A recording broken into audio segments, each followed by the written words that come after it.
How's it going, guys? Welcome to the newest episode of the Embrace Podcast.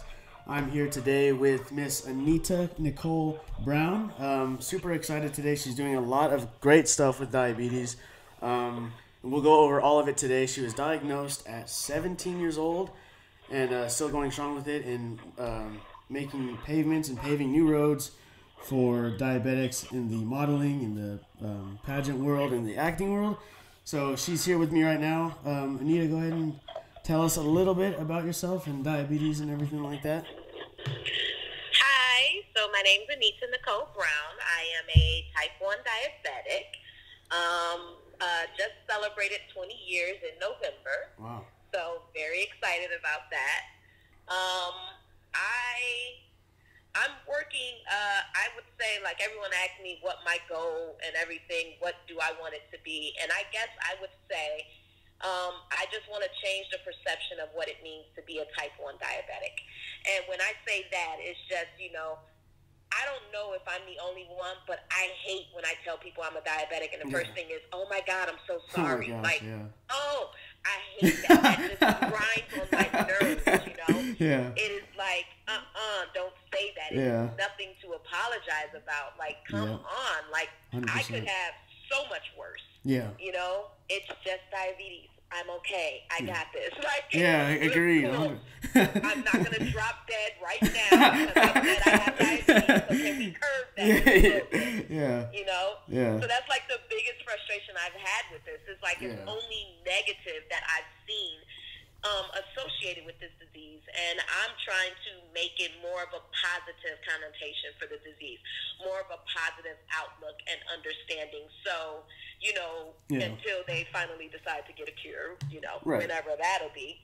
But at least going forward, people will be a little more positive and a little more optimistic about what they can do because of this disease, Yeah, no, I 100% agree. I think that's so true, though. Like, I totally relate to that because, like, I'll tell someone and then they'll act, like, totally weird. Like, that's why I won't tell some people sometimes because they'll be like, uh-oh, like, can you not have that, like, cookie that you're eating right now? Or, like, what, should I be weird around you? Or, like, they act like, it's... Yeah, like you're getting ready to die. Like, oh, my God, you're going to feel over right now, aren't you? Like, no, stop.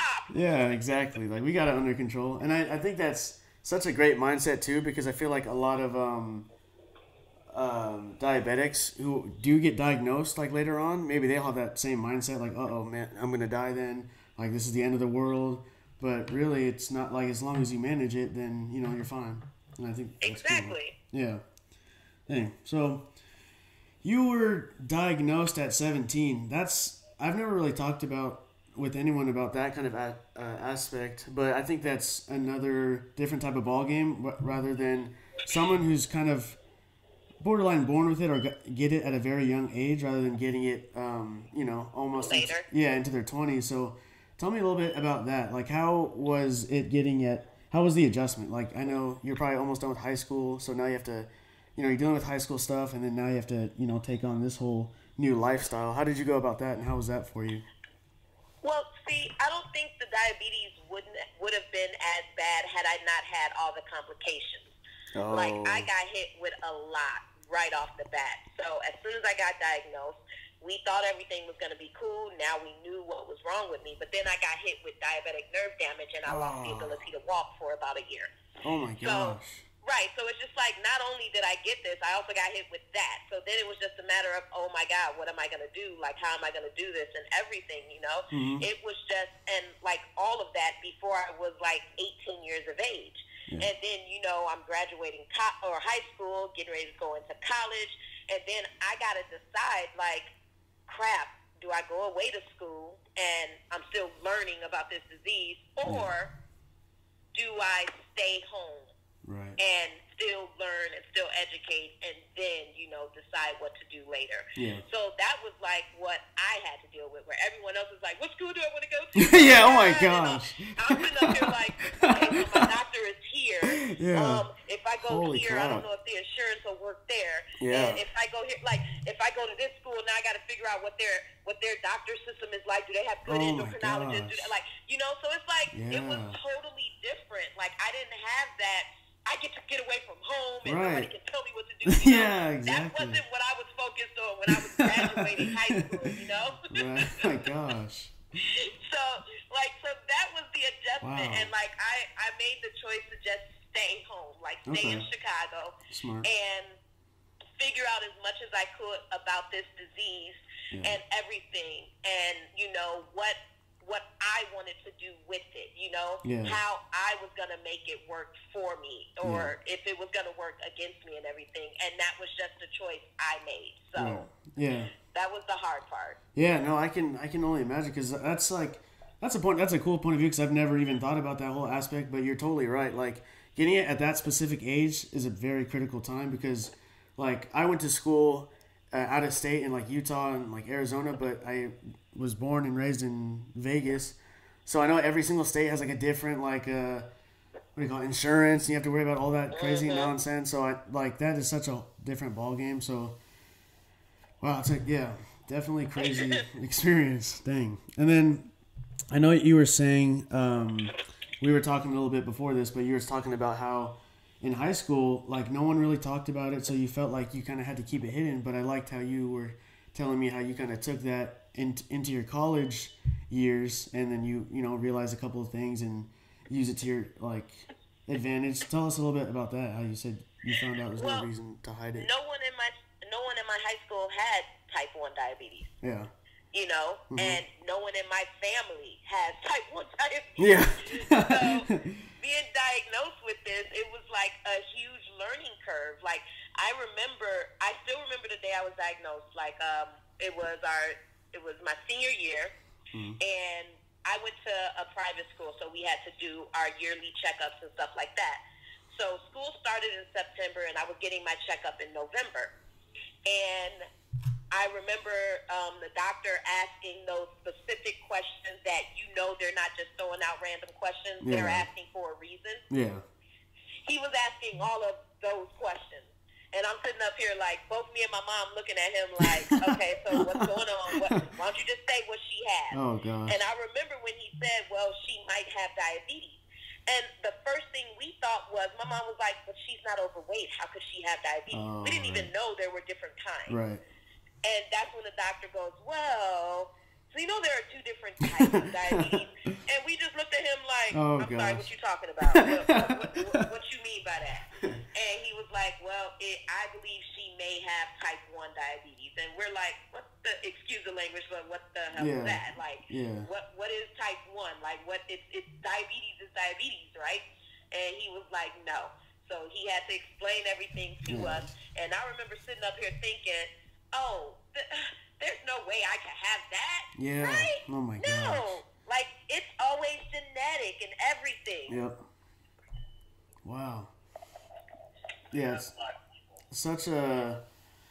I agree. I remember when they told me I was such in a state of denial and everything like that. So, yeah, it's definitely... And for the longest time, the way people talk about diabetes is like, I only hear about the type 2. You only get it if you're overweight or eat too much or, all the stigmas or, stuff like that. So it does come out of nowhere. And it's becoming bigger and bigger, like, each year. I just read something today that 200,000 youth have diabetes, like, every year. And then 1.25 million people have it right now. So it's definitely something that's, getting more and more, Yeah, with with type 1, like with diabetes in general, it's almost like 40 million. It's like 33 million people have diabetes. Yeah. But when you break it down between type 1 and type 2, type 1 is still a minority in the diabetic world. Right. So it's still underrepresented and underfunded and understood. Yeah, exactly. I agree. Yeah. So it's like frustrating. Yeah. And I tell people all the time, like, when I got into college, and I remember I used to do, because I was still on injections, and I remember when I was out in public and I'd do my injections, I'd, like, run into the bathroom, and then I'd put my coat over the little cracks in the bathroom stall so nobody could look in. Oh, yeah. And then I'd do my injection, and then I'd take everything and put everything back and make sure no one could see anything, and then I'd come out the bathroom like nothing was wrong. And in the middle of doing that one day, I just kind of stopped and I said, why the hell am I doing this? Yeah. Like, what is the reason for me doing this? Why? Like, why do I feel I have to hide so much about this disease? Like, I shouldn't have to do that. Right. And then I finally was just like, man, screw this. I'm whatever. And I remember whenever I do it in the bathroom from that moment on, I like clean off the countertop and the like right there by the sink, and pull out my insulin, sit it on top of the counter with the syringes and everything. And it'd be funny when you see people come into the bathroom looking like, oh my God, this girl get ready. And I just sit there and be like, hey, how you doing? What's up? Hey, like literally, I was just like, no, I'm tired of doing this. There's no reason for me to be hiding this. Exactly. And then it got me thinking about everything else, like. The reason why the lack of knowledge is about this disease is because those of us that know the most about it spend so much time hiding it. Wow. So how can you expect anyone to know anything about the disease when we spend so much time pretending we don't? Dang. Wow, that's incredible. So we can't be upset when people don't know anything about it because when was the last time you sat down and explained it to someone? Told someone this is what it is for you. This is how it affects you. This is, you know, it's like, so if we're complaining about the ignorance of the disease, we need to about when was the last time we put that information and that knowledge out there. Yep. Dang, that's incredible. I legit just got chills right now. That's so true though, because like you're right. A lot of us spend so many times figuring out everything. Like I remember so many years of my youth I spent hiding it and being afraid of people finding out and this and that. But you are a super great example, the ideal example of someone who's actually embracing diabetes. Like it is true. Like so many people, like I'll take my shot in the car, I'll have to take my syringe to my arm or whatever, and like someone will be getting out of their car and looking at me like all weird. Like people are like unaware of it, but you're right. The people that do have it need to be more vocal about it and embrace it and you know, spread the information that is, you know, type 1 diabetes. So that's powerful stuff. That's crazy. That's why I was like, that's my goal, and that's what I want to do. You know, I want them to see it. I want them to see, you know, there's beauty and ugliness in everything, and most people already know the ugly aspect of this disease. Yeah, I want them to try and find the beauty of it. Yeah. Oh, that's awesome. That's incredible. Yeah, because that's a good segue to what I want to talk about next. Is I see that. Remember when I stumbled upon your Instagram page, I saw you doing the acting and then the modeling and the pageants, and I see every single time you're pumping your Omnipod or whatever. It's like right on your arm, right on your stomach, like super exposed out there, and I think that's so cool. Like that's incredible to me. Like how did you get into the modeling and the pageants and the acting and things like that? Well, that's actually weird because I still don't really know. Yeah. I wish I could say, I wanted to do. I don't know. Yeah. I ended up there. You know, I went to school. I got my undergrad. Yeah. Then I worked towards my undergrad was in fashion design. Okay. And then I got my master's in marketing and business administration. Okay. Then I ended up in real estate. I don't know. I ended up there. Okay. And then I really don't know how, but I ended up there. Okay. And then from real estate, I ended up, I think I worked briefly with Black Enterprise magazine. Wow. And that's when, you know, the marketing and stuff really came in handy. Yeah. And then all of a sudden, what happened? Like, I was watching TV with my mom. We were watching Lifetime. Yes, we watched Lifetime. Hey, Lifetime has the best Christmas movies. And I remember there was this lady on Lifetime. She was an older lady. Not like old, but she was like late 50s, early 60s. And she was talking to a young lady in her like 20s, early to mid 20s. Okay. And it was something that she said. She was like, I wish I had done this, and I wish I had done that, and I wish I had da-da-da-da-da-da. And I'm sitting there watching the movie, and it, like, scared me because I was like, oh, God, please don't let me ever get to that age and have to say, I wish I had. Wow. Like, I don't want to be there. Yeah. Like, oh, that would so suck to be like, I wish I had done this when I had the chance. Oh, my gosh. And so I was like, Okay, no. So my mom used to do modeling, so I was like, I want to see if I could do modeling. Let me see if this is a possibility for me, because I'm like teeny tiny, okay? Yeah. I'm like 5'4", okay? I'm not super model height and everything at all, okay? You know, my mom was like 5'10", but apparently she ain't get that height of the so. I got that leftover height. Oh, man. And I was just like, I want to see if I could do this. Yeah. Now, one of the things that I had to come to terms with, like, before I got diagnosed, like, I had lost so much weight and everything, and I remember during that time frame, I still was trying to lose weight. Okay. Yes, I had got to the point I was like 79 pounds, okay? Oh, wow. That was how much weight I had lost. At 5'4", I'm 79 pounds. That's insane. Due to the, not being diagnosed with diabetes. And I remember I still thought I was fat. Oh, my God. So, I am sitting today at 142.6, whatever. Okay, yeah. I'm at 142 pounds today. That's and awesome. I remember when I started modeling, that was one of the things I didn't want to change about myself, because it took me so long to be like, Anita, you're not fat. Yeah. Do you remember when you thought you were fat and you looked like a pencil? Do you really want to go back to that mind frame? You are not fat. Your body is just as gorgeous as it is now, as it was then. You are beautiful the way you are. So being in modeling, I think it was a test to see if I could be comfortable just the way I was. You know, that was the biggest test. Like, if someone was like, you need to lose like 10 pounds, you need bigger boobs, you know, your hips, they just non-existent, so that's not working for us. You know, it was one of those, can I take that and still turn it around and not let it stop me and not let it bring me down and not let it crush me? Is it possible for me to do that? And that's what I was faced with in the modeling world. And then you throw in the scars and things like that from the multiple injections and the finger prints and all of that stuff. Now you got a whole walking anomaly up in here. And it was just like, can I still see myself as beautiful? Yeah. Can I still see myself as a force to be reckoned with no matter what? And it was then that I realized, in order to really, really be me, I had to really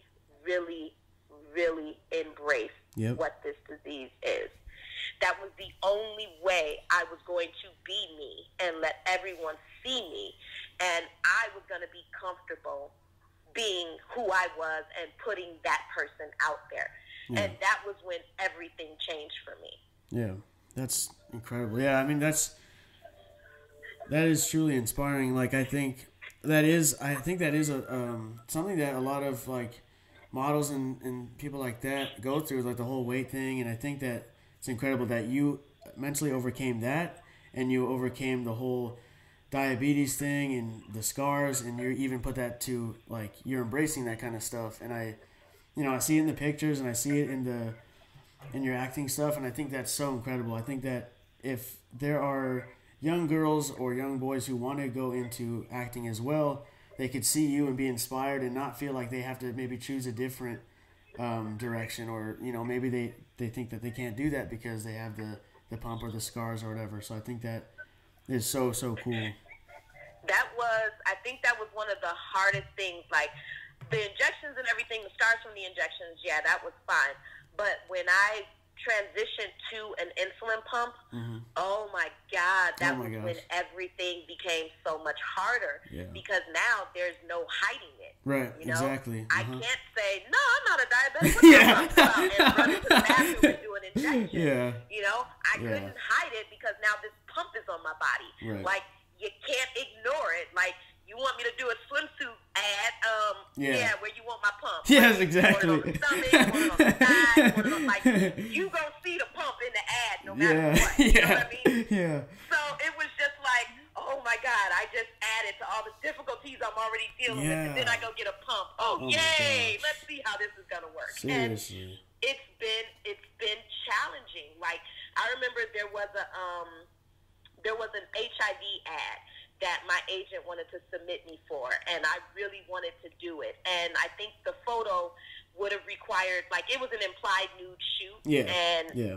I remember sending a photo where you could see my insulin pump. Mm-hmm. And I remember when they got back to me and they were just like, well, you know, this ad is about HIV and we just don't, you know, we don't want to spend the money to have to Photoshop your insulin pump out of this photo and blah, blah, blah, and all of this. And I'm sitting up here thinking, okay, so people only have one disease at all times. Right, yeah, like, exactly, right. No one's had multiple diseases. And, I mean, seriously, like, you got HIV and that's all you ever gonna have. You know, like, are you kidding me? Yeah. So, Lord forbid the person representing HIV has diabetes. Right. Oh my For real? gosh. Like, you gotta be kidding me. But that was what they told my agent. And I was like, I remember I was so ticked off. I was so pissed. And then I remember there was a casting in LA.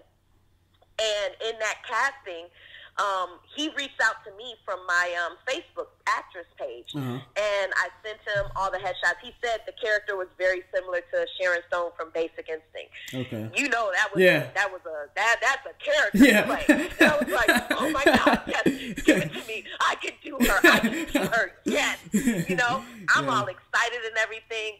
And he asked me to send him photos like swimwear and stuff like that so they could see like that sexuality or whatever. It had to be very prominent. And I sent the photos. And so he sent it to the people that was financing the film. Okay. And they came back and they was like, what's that white thing on her arm? And he was like, oh my God, I didn't even notice it. So he came back and he asked me what it was. And I told him, oh, that's my insulin pump. He goes, your insulin pump? What? I said, well, I'm a type 1 diabetic. I don't make insulin. This insulin pump is what I use to live every day. And he goes, oh, okay, all right. So he went back and spoke with them and explained everything to them. And I remember when they came back and they said, unfortunately, they were going to have to pass because they do not feel someone who wears an insulin pump could portray the sexuality needed to deliver such a character. And I was just like, are you kidding me? So apparently now if you got type 1 diabetes, you ain't sexy, you ain't beautiful, you like, there's so much you're just not anymore. So I was like, you gotta be kidding me. Right. Oh my gosh.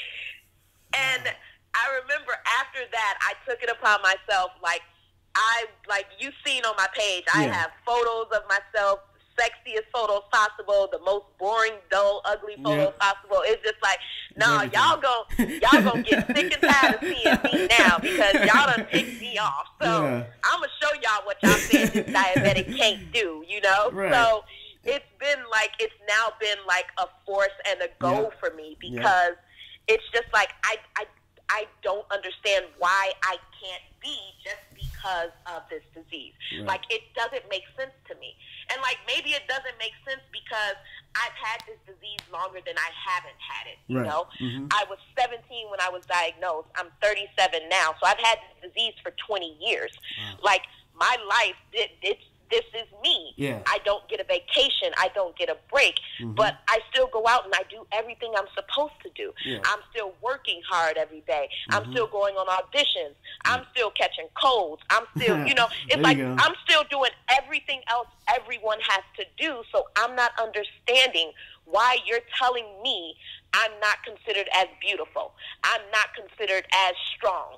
I'm not considered as active and healthy. And like, it makes no sense to me because I have this disease.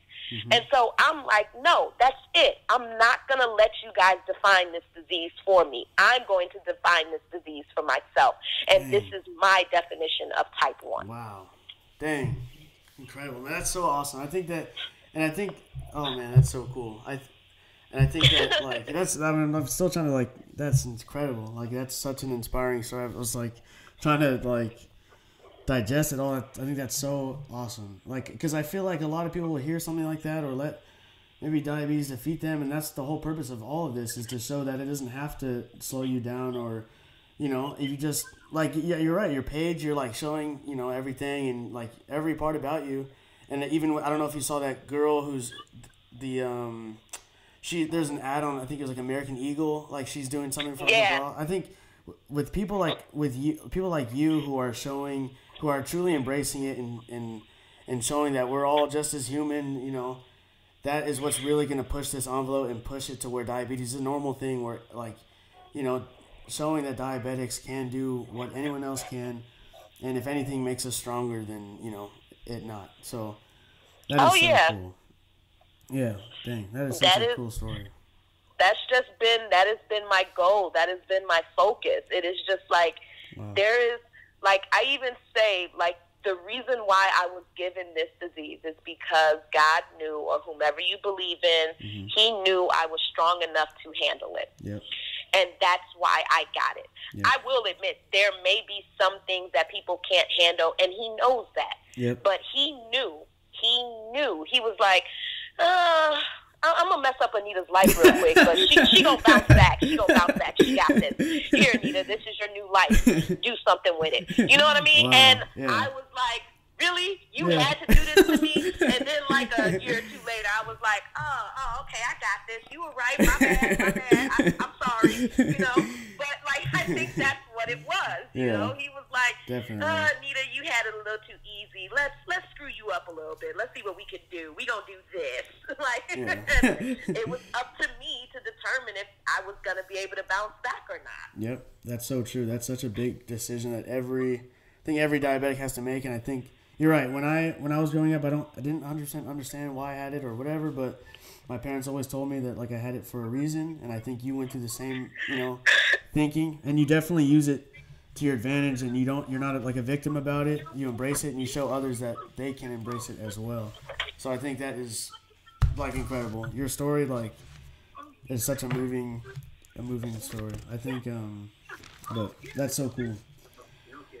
Thank you. Yeah, no, legit. Like, I had to like take a second after you told me. I was literally about to cry. I had to take a second to, like, that's awesome. But all right, we will end with this. Do you have any advice for type 1 diabetics? Your story already is moving enough, but maybe anything specific as far as generally speaking, and then for maybe other actors or actresses or people who are trying to get into the modeling and pageant world that have diabetes, like, do you have any advice for those people? Well, the only advice I could give, and it's for both diabetics, non-diabetics, anyone in general, is you've really got to find your strength with who you are.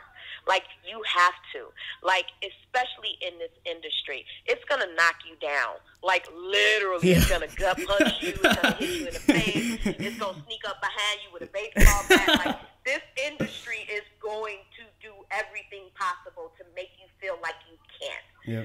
So, and obviously with diabetes, it is very similar. Like, it's going to try everything to make you be like, oh my God, I can't eat that, or maybe I can't do that, and oh my God, I can't. Like, it's gonna work really hard to do that to you. You have to find your strength, and you have to hold on to it tooth and nail. You make sure you don't let it break, because your strength is something nothing can take away from you. And as soon as you find that, you'll be amazed at where you can go. Yep. Wow. It's amazing advice. I can't wait till people finally hear this episode and hear all that stuff, because that is something that definitely we all need to hear, because sometimes we can't all get down, and when we do get knocked down, it's hard to get back up, but you are living proof that you are embracing it, and then you can get up. So I think that is so cool. Before we end the episode, would you like to give us maybe anything to look out for as far as anything that you're acting in or modeling, anything that you want my listeners to hear? I would say, so there is a film I'm in. Okay. It is actually in the San Diego Black Film Festival. Dang. And it is called Pieces of David. Pieces of David. I'm particularly fond of this film because the director and the writer took it upon himself to pick the type of skin that he wanted my insulin pump to wear throughout the film. That's so cool. He said he wanted it on, like, my left arm so that way it could be visible. My shirts in the film were short-sleeved or sleeveless, so the pump was never hidden. So for me, that meant so much, working with someone who knew how important diabetes was to me and making it a part, like putting it in the film and everything. So that is one film. It'll be at the San Diego Black Film Festival February 1st at 4 o'clock. Okay. So if you guys are in San Diego and you ain't got nothing to do, come out and check it out, because I'll be there. Oh, that's awesome. And okay. I'll try to make it. The other film that we're still working on, we haven't finished yet, but we're working on it. Okay. There are two of them. One of them is Crisis Function Awakening. It's the sequel to Crisis Function. Okay. The reason why I love that film is because it is literally... we took a weird way of explaining diabetes and making diabetes one of the characters in the film. Wow. So it's about a young lady who used to be like a secret agent or whatnot. And she is a type 1 diabetic. And when she breaks away from the agency, it's because they were using her insulin to control her. So she ended up getting off of the insulin that they were giving her, and then she realized everything that they were doing. So now she's fighting against them.